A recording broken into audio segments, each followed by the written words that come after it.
do valor do seu gado, o frigorífico tem um volume grande de negócios por dia e informa esses negócios para formar a cotação oficial da arroba. Dessa maneira, a formação do preço de mercado não fica muito justa, concorda? Se todos os pecuaristas se unissem para informar seus negócios, também poderiam participar da formação do preço, estabelecendo um valor justo de venda. Para isso, basta registrar todos os seus negócios no aplicativo AgroBrasil, de forma segura e transparente. Venha para a família AgroBrasil e escreva seu futuro. Negociou, registrou.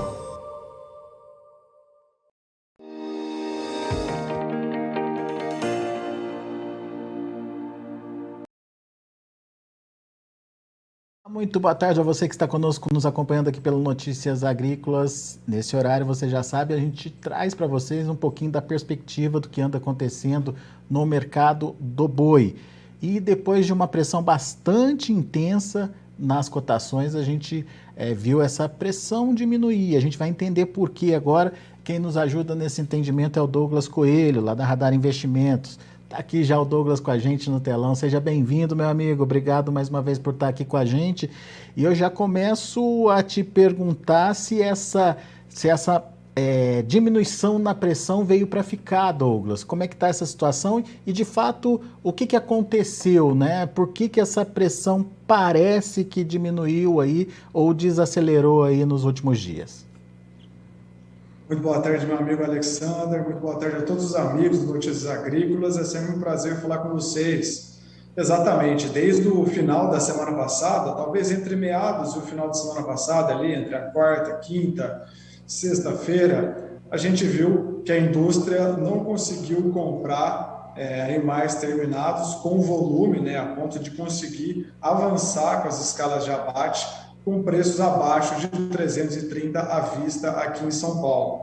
Então, desde esse período, né, a gente vê que as programações de abate se mostram mais estagnadas ou com uma evolução muito pequena, bem ligeira, né? Então, nesse sentido, o pecuarista deu um passo para trás nessa oferta. A indústria conseguiu sim avançar essas escalas de abate aí na semana retrasada, na outra semana anterior a ela ainda, né, com preço de 330, 335, mas abaixo de 330 esses preços não fizeram verão, e o mercado futuro, que já havia precificado no cenário mais drástico, voltou a respirar, assim como as tentativas de compra em algumas praças vizinhas. A gente vê já no sul de Goiás, no leste de Mato Grosso do Sul, em Minas Gerais, alguns frigoríficos fazendo ofertas de compra R$3 ou até R$5 acima do que faziam na semana passada ou retrasada.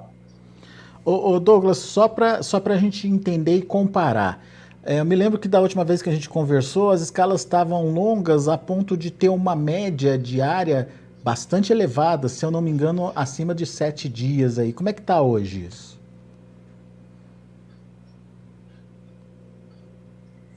Exatamente. Foi uma crescente, né? Quando a gente olha há 3 semanas, as escalas saíram de 5, 5,5, 6, 6,5, chegaram no pico aí, mais ou menos no dia 4 de abril, em 7,1, 7,2 dias úteis, e hoje estão mais próximas de 5,7, 5,8 dias úteis, né? Então foi um pico ali, próximo a 4 de abril, e hoje já voltaram a recuar, estão nesse patamar aí de 5,7, 5,8. São escalas ainda confortáveis, mas como você lembrou, em função da pressão que os frigoríficos fizeram sobre as cotações, o produtor recuou. Agora, até quando vai esse fôlego aí do produtor, Douglas? Exato, né? Talvez, por mais que a gente tenha agora, nos próximos dias, temperaturas menores, né? As previsões já mostram aí que a partir de sexta, sábado, as temperaturas podem cair. Por outro lado, a gente tem uma situação que favorece o pecuarista também. Nessa semana, a gente tem um dia a menos em função dos feriados da sexta, e na próxima semana a gente tem praticamente 2 dias a menos, né? Um feriado de quinta, deixando a sexta naturalmente mais truncada, mais travada, quando a gente olha para negócio no mercado físico.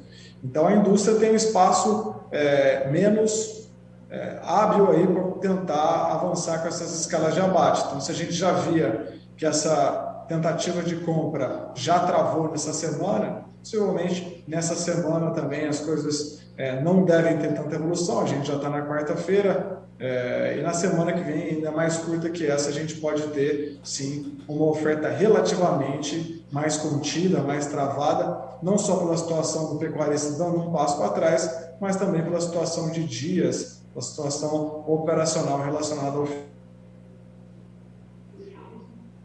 Relacionada aos feriados, né? Cortou aí, mas eu acho que é isso, né? Exatamente. A situação operacional mais afetada pela questão dos feriados e menos dias úteis. O próprio pecuarista fica mais distante do balcão durante esses dias. Dá para dizer que a gente encontrou um ponto de sustentação para os preços aí, para as cotações?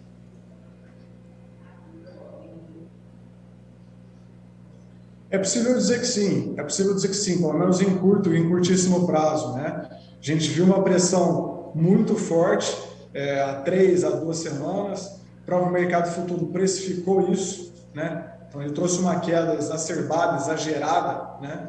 O mercado futuro antecipa os movimentos, então anteontem mesmo ele já voltou a retomar patamares maiores, né? Assim como a gente vê no físico a volatilidade é bem menor em relação a preços, né? Então os preços caíram, mas nas praças vizinhas já mostram uma sustentação. Essa sustentação deve ser carimbada aqui também em São Paulo com esses dias a menos de operações. O que a gente entende, né, Douglas, é que os frigoríficos eles avançaram com as escalas porque eles tinham contratos já fechados com a China. E a gente viu que nessa primeira semana aí, de abril, as exportações também seguiram muito boas, né? Mas tem uma preocupação aí com a demanda chinesa em função, primeiro, do lockdown e depois dessa tentativa da China aí de pressionar as cotações, não só do Brasil, mas como de outros países também, no mercado internacional. Até que ponto isso pode ser um fator negativo para os preços, Douglas, na sua avaliação? Bom, a preocupação, ela sempre existe, né? Isso porque a China ganhou um corpo muito grande, um corpo relevante dentro das nossas exportações como um todo, né? Então a gente é muito dependente dela. Qualquer espirro do outro lado vira quase que um vendaval aqui. Então essa preocupação sempre existe. Mas, querendo ou não, a gente está bem confortável, bem confiante, né? Com essa inflação global, na Europa teve dados de inflação muito fortes agora, nessa madrugada. Estados Unidos mostrou dados de inflação bem fortes também na terça-feira. E aqui a gente tem uma inflação que está relativamente mais ancorada e com a alta dos juros ela deve ficar mais contida. O Brasil, sim, se consolida como um produtor de carne de qualidade, com preços atrativos quando a gente compara com o restante do mundo. Olhando para a dinâmica das exportações, a gente vê que em fevereiro e março, principalmente, até meados do mês, passado aí mais de 1/3 do mês, também as exportações têm uma aceleração um pouco maior na porção final, né? Então a gente acredita que abril também deve ter um bom desempenho nesse sentido. A China preocupa, sim, com essa questão de Covid, houve lockdowns em algumas cidades lá, Shanghai, outras províncias também, isso querendo ou não chama atenção. O mercado de petróleo, que é bem reativo a isso, acabou oscilando mais, né, nos últimos dias. Mas para a carne bovina, o que a gente pode falar? Que a China compra do Brasil, ela vem de uma base per capita pequena, né, ou seja, é um crescimento que tinha um volume muito pequeno quando a gente olha em 2015, 2016, 2018, mas que é um crescimento constante, né? Olhando em longo prazo, esse crescimento deve continuar, mesmo porque isso está relacionado com o hábito alimentar e também com a renda disponível da população, né? E não só o hábito alimentar, o gosto pela proteína bovina tem aumentado na população, como o aumento de renda disponível, principalmente no leste chinês, tem trazido mais esse gosto pelo consumo por essa carne que a gente também tem exportado com mais vigor desde a partir de 2019, 2018, 20, 21 e esse ano. Talvez, então, uma barrigada ou pelo menos um ajuste aí nas compras, mas nada que no todo não seja representativo ou não continue sendo representativo, então, no final das contas, Douglas.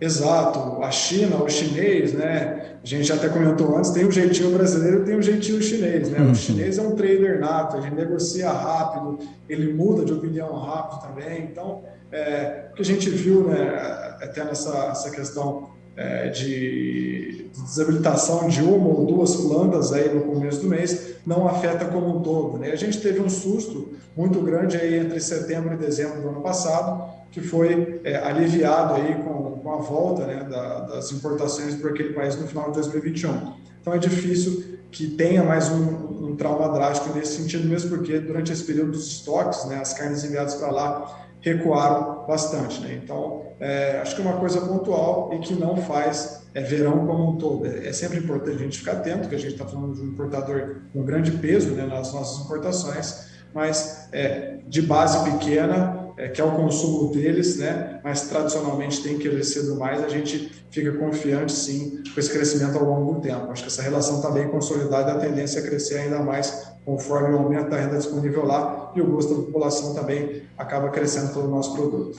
Pois é, agora eu fico com uma pulga atrás da orelha na questão da carne suína por lá. Me parece que eles continuam com um dos menores preços dos últimos tempos ali para carne suína. Você já bem falou que a carne bovina ela vem ganhando espaço no gosto ali do chinês, né? E, enfim, vem preenchendo basicamente nichos ou espaços ali, e por isso ela vem garantindo esse crescimento constante aí no consumo. Mas até que ponto essa relação com a carne suína pode atrapalhar esse crescimento constante, na sua opinião, Douglas? Bom, a carne suína é a carne mais consumida do mundo graças ao consumo chinês, né? É um país extremamente populoso e que consome bastante carne suína, né?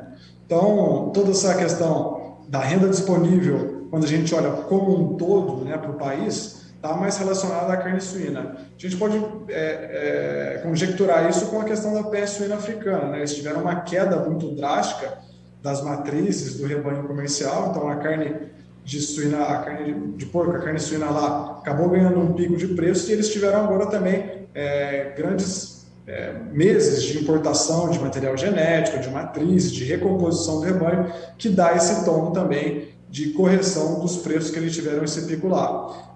Claro que a gente tem que ficar atento, querendo ou não, a queda dos preços da carne suína também mexem com o poder de escolha da população que tem menos renda disponível lá na China, mas a carne bovina lá está mais relacionada com a população de alta renda, ou aquela população que tem mais uma opção. É como se a gente fosse comparar um camarão aqui, né? Ela tem um preço elevado lá, mesmo porque eles não são produtores, são importadores, e na medida que a renda disponível da população aumenta, mais pessoas têm acesso a produtos de qualidade ou a produtos que têm uma elasticidade de renda alta, né? Como carne e lácteos, a carne bovina é puxada, né? Ao ponto que a carne suína ela tem mais correlação com a população mais comum, uma população que talvez não tenha uma renda alta disponível para ser consumida lá. Sem dúvida, a queda do preço da carne suína, querendo ou não, tira o poder de escolha da população que tem uma menor renda disponível, mas para aquela população que tem uma renda disponível maior, acho que o consumo é crescente para a carne bovina ainda. A gente é bem tranquilo, bem confortável nesse aspecto. Boa, Douglas. O que dá aí uma certa tranquilidade aí para a gente da continuidade do consumo de carne bovina aí pelos chineses. Agora vamos olhar um pouquinho para o nosso mercado interno, Douglas. Essa pressão nas cotações da arroba, ela acabou aí favorecendo, por um lado, os frigoríficos de mercado interno. Mas e a carne? A relação da carne com o preço da arroba para o mercado interno? Como é que está essa situação? Está garantindo margem para os frigoríficos? Enfim, como é que você está vendo esse mercado? Sim, nas últimas semanas essa pressão ela manteve até essa correlação mais atrativa pelo lado dos frigoríficos, né? A carne bovina no atacado ela não teve tanta oscilação assim, a gente tinha uma referência aí no começo do mês mais próxima de 19,89, hoje já está mais próxima de 19,70, 19,72, enquanto o boi aí saiu de 345, 340, para ser precificado mais próximo de 325, 330 nos últimos dias. Então, essa baixa do boi perto da carne foi relativamente maior. Isso manteve, né, aquele spread, aquele diferencial carcaça bovina, o preço do boi ainda atrativo para a indústria, né? Como você colocou bem no começo da pergunta, favoreceu a indústria nesse sentido, né? Então, querendo ou não, teve um fôlego aí para a indústria nesse sentido em abril, né, no comecinho de abril. O preço da carne caiu menos que o preço do boi. Então, esse spread continuou relativamente elevado. E quando a gente olha para as exportações também, o cenário foi positivo, né? Os preços de março ainda continuam ao redor de 13, 14 quando a gente traduz em reais, mesmo com a queda do dólar, e o volume exportado de março também foi ao redor de 25, 26% acima ano contra ano. Não deixa de ser um resultado ótimo, um resultado ainda com bom desempenho por parte da indústria, seja externo, e agora até um pouco mais aliviador quando a gente olha para o mercado interno com essa oscilação dos últimos dias também. Isso talvez pode ser um outro fator aí de sustentação também para os preços, né? Exato, exatamente, né? A própria indústria do mercado interno ali, que talvez estava mais limitada, né, a pagar determinados preços, né, consegue sim se manter em algum nível, enquanto a indústria exportadora continua mais ávida ou até mais competitiva quando a gente olha para a oferta de balcão. Legal.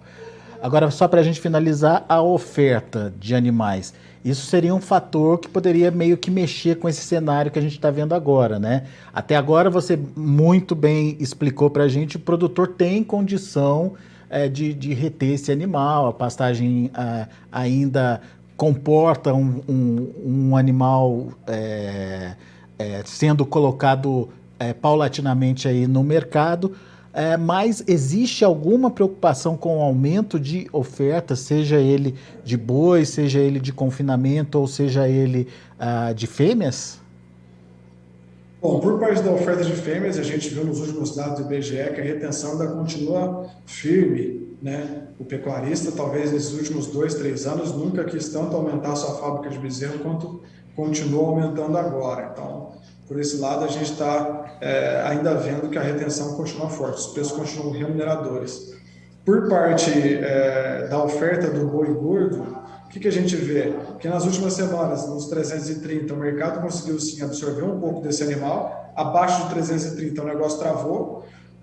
A gente tem essa semana, a segunda semana, que devem ser travadas de negócio também, até por menos dias úteis, menos dias operacionais. Então, essa oferta não deve mostrar um alento relevante nos próximos 15 dias, mas que a gente tem que ficar atento, e é uma coisa muito mais biológica do que matemática, a gente não consegue quantificar, não consegue colocar no levantamento, nem no plano de Excel, nem no modelo de Black-Scholes, o clima.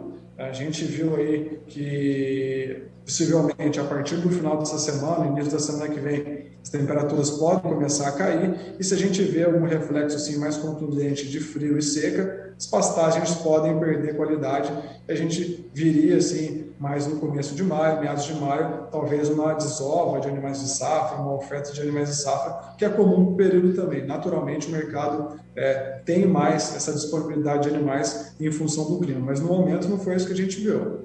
Boa, de olho no clima então, também como fator importante de acompanhamento aí para o mercado do boi. Meu amigo Douglas Coelho, muito obrigado mais uma vez pela sua participação conosco aqui no Notícias Agrícolas, e volte sempre, Douglas. Eu que agradeço mais uma vez pela oportunidade, e contem conosco aqui da Radar Investimentos. Um forte abraço a todos. Valeu, Douglas. Muito bom, vamos ver os preços, vamos ver como estão as negociações lá na B3. O mercado até ontem estava se recuperando, vamos ver hoje. Hoje uma pressãozinha maior aí, olha aí, o abril R$ 326, queda de 1,15%. Maio também negativo, 0,96%, de queda a R$ 321. E o junho R$ 322, caindo 0,68%.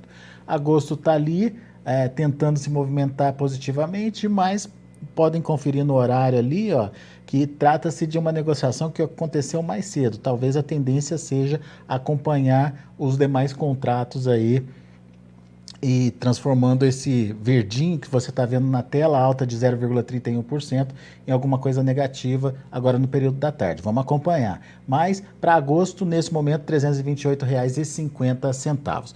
Indicador CPEA ontem caiu também 0,44% a R$ 337,10.